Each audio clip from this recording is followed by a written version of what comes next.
दुसऱ्याच्या घराचा सत्यनाश करून देवाच्या वाऱ्या करता होय.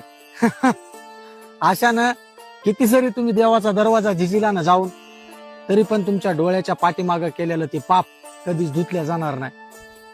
कारण एका व्यक्तीला जेव्हा संसार उभा करायचा असतो का, तेव्हा त्याला अख्खं रक्त जाळावं लागतं. तेव्हा कुठं 4 भिंतीचं घर तयार होतं आणि तेव्हा कुठं त्या घरामध्ये हसता खेळता परिवार नांदत असतो.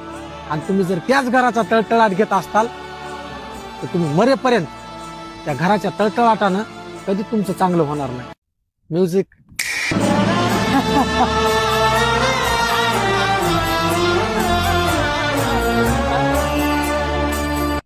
दुसऱ्याच्या घराचा सत्यनाश करून देवाच्या वाऱ्या करता होय.